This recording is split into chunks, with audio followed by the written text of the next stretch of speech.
The news rippled through the United Kingdom like a warm breeze, carrying with it a sense of anticipation and curiosity. Prince Harry, once a familiar face in the daily lives of the British people, was back on British soil after what felt like an eternity. His return, though shrouded in speculation and mystery, brought a glimmer of hope and excitement to a nation accustomed to the ups and downs of the royal family.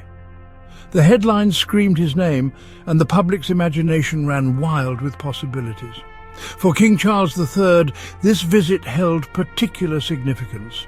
It was more than just a royal engagement. It was a deeply personal moment. It marked a potential turning point in a relationship strained by distance and discord, a relationship that had been the subject of much public and private scrutiny. The world watched with bated breath as Harry stepped out of a car and onto the familiar cobblestone streets of London, streets he had once roamed freely as a young prince. His presence, once a constant in the tapestry of royal life, now carried the weight of absence and expectation. The crowds cheered, but there was an undercurrent of tension, a collective holding of breath. For a king known for his stoicism, even a hint of emotion spoke volumes. The subtle smile, the reflective gaze, all hinted at the complex emotions beneath the surface. This was not just the return of a prince, it was the return of a son who had been missed, a son whose return could mend the fractures within the royal family and perhaps bring a new chapter of unity and understanding. The relationship between Charles and Harry had weathered its share of storms. Since Harry's decision to step back from royal duties in 2020, a palpable distance had grown between father and son.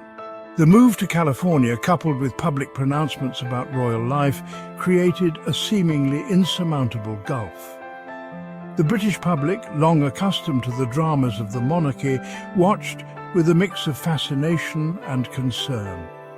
The House of Windsor, a symbol of stability and tradition, was navigating uncharted waters. The Queen's passing cast a long shadow, adding a layer of poignancy to an already complex situation. Months before Harry's return, an unexpected encounter revealed the depth of Charles's paternal feelings. During a visit to the University of East London, a student, unaware of the protocol surrounding the royal family, called out to the king. "Can you bring back Harry, please?" the student pleaded. The king, initially taken aback, responded with a sincerity that resonated far beyond the university walls. "It would be so nice, wouldn't it?" he replied, a hint of sadness in his voice. "He's your son." These simple words, spoken with a father's longing, offered a glimpse into the king's heart. Section 4. Bridging the Divide, the Weight of Words. The road to reconciliation, however, was paved with more than just good intentions. Harry and Meghan's Netflix series, released just months before his return, had sent shockwaves through the royal family.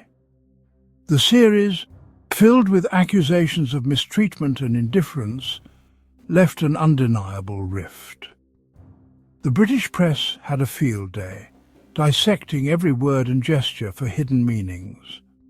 The public, bombarded with conflicting narratives, struggled to make sense of it all. The Queen's absence loomed large, a reminder of a time when discretion and decorum were paramount. Section 5. The Crown and Family, a Delicate Balance. The weight of the crown has always rested heavily on the shoulders of the monarch. It is a burden that comes with immense responsibility and an unyielding public gaze. Balancing the demands of tradition with the complexities of family is a challenge faced by every generation. The royal family must uphold centuries-old customs while adapting to the ever-changing societal norms. For Charles, this balancing act was made all the more difficult by the public nature of his family's struggles. The scrutiny of the media and the public eye added layers of complexity to his role as both a father and a king.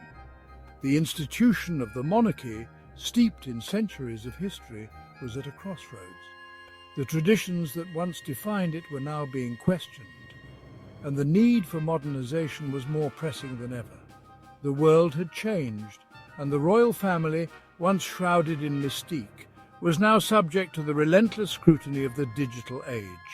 Social media and 24-hour news cycles meant that every move was analysed and critiqued.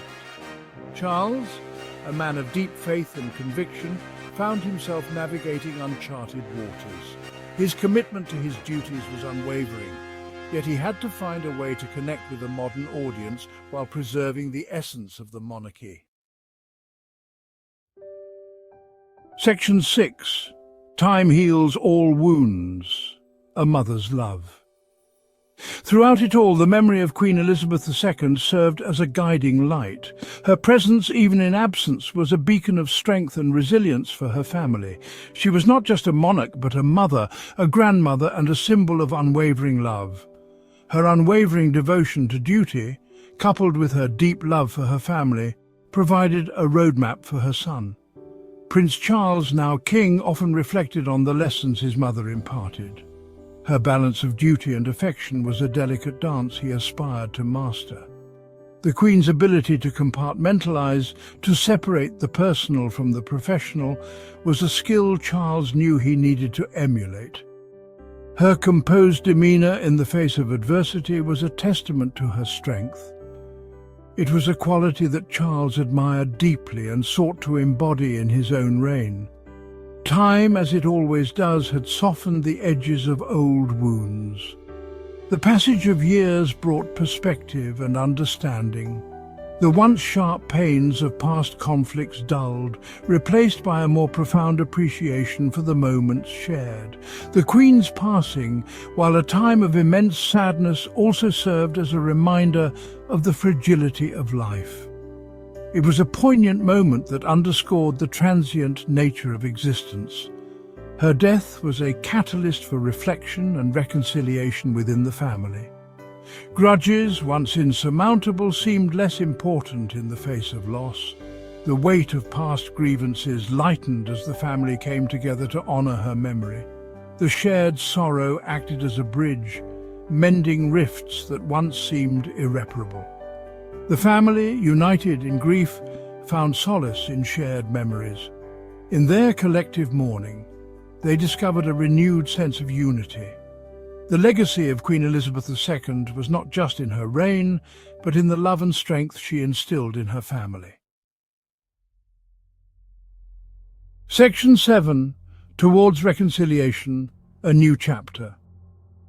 Prince Harry's return to the UK, though brief, marked a tentative step towards reconciliation.